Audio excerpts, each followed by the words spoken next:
Hi ನಮಸ್ಕಾರ, ಎಲ್ಲರಿಗೂ ಬೆಳಗಿನ ಶುಭೋದಯ. ಇಂದಿನ ವಿಡಿಯೋದಲ್ಲಿ ಕರ್ನಾಟಕದ ಕೆಲವು ಜಿಲ್ಲೆಗಳಲ್ಲಿರುವ ಪ್ರಮುಖ ಬೆಟ್ಟ ಮತ್ತು ಶಿಖರಗಳನ್ನು ಕೋಡ್ ಮೂಲಕ ಹೇಗೆ ನೆನಪಿಡುವುದು ನೋಡೋಣ ಬನ್ನಿ.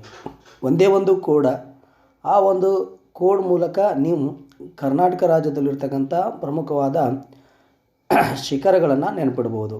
ಆಯಾ ಜಿಲ್ಲೆಗಳಿಗೆ ಸಂಬಂಧಿಸಿದಂತೆ ನಾನು ಒಂದು ಸುಂದರವಾದಂಥ ನನಗೆ ತಕ್ಕ ಹಾಗೆ ಒಂದು ಟ್ರಿಕ್ಸನ್ನು, ಒಂದು ಕೋಡನ್ನು ಮಾಡಿದ್ದೀನಿ. ಅದನ್ನೆಲ್ಲರೂ ಬರೆದಿಟ್ಕೊಂಡು ಏನಪ್ಪ ಅಂತಂದರೆ ನೆನಪಿಡ್ಬೋದು. ಆತ್ಮೀಯ ಸ್ಪರ್ಧಾ ವಿದ್ಯಾರ್ಥಿಗಳೇ, ನೋಡೋಣ ಏನಿದೆ ಬನ್ನಿ.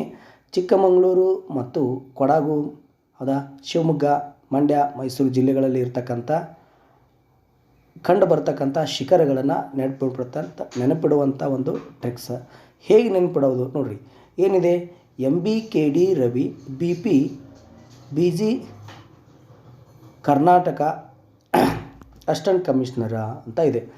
MBKD ರವಿ ಏನದನಪ್ಪ ಅಂತಂದ್ರೆ, ರವಿಗೆ BP ಬಂದಾಗ ಬಾಗಲಕೋಟ ಅಸಿಸ್ಟೆಂಟ್ ಕಮಿಷನರ್ ಮುಗೀತು. MBKD Ravi, BP Bagalkot assistant commissioner. ಇದು ಒಂದು ಸರಳವಾದಂಥ ಟ್ರಿಕ್ಸ್ ಅದ. ಈ ಒಂದು ಟ್ರಿಕ್ಸನ್ನು ನೀವು ನೆನಪಿಡ್ಬೋದು.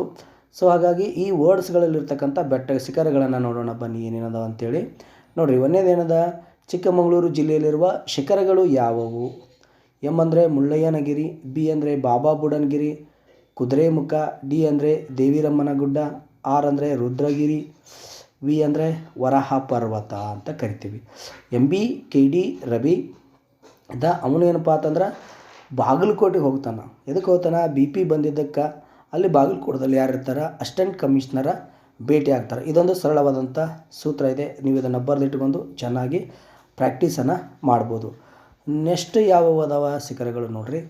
B ಅಂದರೆ ಬಲ್ಲಾಳರಾಯನದುರ್ಗ, BP ಅಂತ ಇದೆ. B ಮತ್ತು P ಇವೆರಡೂ ಏನಪ್ಪ ಅಂದ್ರೆ ಕೊಡಗು ಜಿಲ್ಲೆಯಲ್ಲಿರ್ತಕ್ಕಂಥ ಪ್ರಸಿದ್ಧವಾದಂಥ ಶಿಖರಗಳು. ಪುಷ್ಪಗಿರಿ, P ಅಂದರೆ ಪುಷ್ಪಗಿರಿ, B ಅಂದರೆ ಬ್ರಹ್ಮಗಿರಿ, ಇವೆರಡೂ ಕೊಡಗು ಜಿಲ್ಲೆಯಲ್ಲಿ ಬರ್ತಾವೆ. ಮತ್ತು BP ಹೌದಾ. ಆಮೇಲೆ ಬಾಗಲಕೋಟ ಅಂತ ಕಂಟಿನ್ಯೂ ಮಾಡಿದಾಗ G ಅಂದರೆ ಗಂಗಾಮೂಲ, K ಕೊಡಚಾದ್ರಿ, A ಅಂದರೆ ಆದಿಚುಂಚನಗಿರಿ, ಮಂಡ್ಯ ಜಿಲ್ಲೆಯಲ್ಲಿ ಬರುತ್ತೆ. C ಅಂದರೆ ಚಾಮುಂಡಿ ಬೆಟ್ಟ, ಮೈಸೂರು ಜಿಲ್ಲೆಯಲ್ಲಿ ಬರುತ್ತೆ. ಮತ್ತು M ಅಂದ್ರೆ ಮೇರ್ತಿಗುಡ್ಡ ಅಂತ ಕರಿತೀವಿ, ಚಿಕ್ಕಮಗಳೂರು ಜಿಲ್ಲೆಯಲ್ಲಿ ಕಂಡುಬರುತ್ತೆ. ಒಟ್ಟಾರೆಯಾಗಿ ಇವು ಕರ್ನಾಟಕ ರಾಜ್ಯದಲ್ಲಿರ್ತಕ್ಕಂಥ ಪ್ರಮುಖವಾದಂಥ ಏನಪ್ಪ ಅಂತಂದ್ರೆ ಶಿಖರಗಳನ್ನು ಅದಾವ. ಇವು ಕಂಪ್ಲೀಟಾಗಿ ಯಾವ್ಯಾವ ಜಿಲ್ಲೆ ಒಳಗೆ ಅದಾವು ಅಂತ ಕೂಡ ಸಪ್ರೇಟಾಗಿ ಕೂಡ ನಾನು ಹೇಳಿದ್ದೀನಿ. ಆ ಪ್ರಮುಖವಾದಂಥ ಜಿಲ್ಲೆಗಳಲ್ಲಿರ್ತಕ್ಕಂಥ ಆ ಶಿಖರ ಮತ್ತು ಬೆಟ್ಟಗಳನ್ನು ಕೂಡ ನೀವೇನಪ್ಪ ಅಂತಂದ್ರೆ ನೋಡ್ಕೋಬೋದು. ಸೊ ಇಲ್ಲಿ ನೋಡಿರಿ, ನೆಕ್ಸ್ಟ್ ಚಿಕ್ಕಮಗಳೂರು ಜಿಲ್ಲೆಗೆ ಸಂಬಂಧಿಸಿದಂಥ ಸಪ್ರೇಟಾಗಿ ಒಂದು ಶಿಖರಗಳನ್ನು ಕೊಡಲಾಗಿದೆ. ಹೌದಾ. ಮುಳ್ಳಯ್ಯನಗಿರಿ ಕರ್ನಾಟಕ ರಾಜ್ಯದ ಅತ್ಯಂತ ಎತ್ತರವಾದ ಶಿಖರ ಅಂತ ಕೂಡ ಓದಿದ್ದೀವಿ. ಮುಳ್ಳಯ್ಯನಗಿರಿ ಆದಮೇಲೆ ಕುದುರೆಮುಖ, ದೇವಿರಮ್ಮನ ಗುಡ್ಡ, ರುದ್ರಗಿರಿ, ವರಾಹ ಪರ್ವತ, ಮತ್ತು ಬಲ್ಲಾಳರಾಯನದುರ್ಗ, ಗಂಗಾಮೂಲ, ಮೇರ್ತಿಗುಡ್ಡ ಅಂತ ಕರಿತೀವಿ. ಇವಿಷ್ಟು ಏನಪ್ಪ ಅಂತಂದ್ರೆ ಕರ್ನಾಟಕ ರಾಜ್ಯದಲ್ಲಿರ್ತಕ್ಕಂಥ ಪ್ರಮುಖವಾದಂಥ ಶಿಖರಗಳು ಅದಾವೆ. ಸೊ ನೆಕ್ಸ್ಟ್ ನೋಡೋಣ ಬನ್ನಿ. ಕೊಡಗು ಜಿಲ್ಲೆಯಲ್ಲಿರುವ ಪ್ರಮುಖವಾದಂಥ ಶಿಖರಗಳು ಯಾವುವು? ಎರಡೇ, ಪುಷ್ಪಗಿರಿ ಮತ್ತು ಬ್ರಹ್ಮಗಿರಿ. ಕೋಡ್ ಸಿಂಪಲ್ ಯಾವುದಪ್ಪ ಅಂದ್ರೆ BP ಅಂತಕ್ಕಂಥ ಒಂದು ಕೋಡ್ ಮೂಲಕ ಈ ಕಂಪ್ಲೀಟಾಗಿ ಹೆಂಗೆ ಕೇಳ್ತಾನಪ್ಪ ಅಂತಂದರೆ, ಈಗ ಮೊದಲೆಲ್ಲ ಕರ್ನಾಟಕ ರಾಜ್ಯದ ಅತ್ಯಂತ ಎತ್ತರವಾದ ಶಿಖರ ಹಾಗೆಲ್ಲ ಕ್ವಶನ್ ಕೇಳ್ತಿದ್ದ. ಈಗ ಕಂಪ್ಲೀಟಾಗಿ ಬೆಟ್ಟ ಶಿಖರಗಳನ್ನು ಕೊಟ್ಟು ಏನು ಮಾಡ್ತಾನೆ, ಇವು ಯಾವ ಜಿಲ್ಲೆಯಲ್ಲಿ ಅದಾವ ಆರಿಸಿ ಬರೆಯಿರಿ, ಹೀಗೆಲ್ಲ ಕ್ವಶನ್ ಕೇಳ್ತಾನೆ.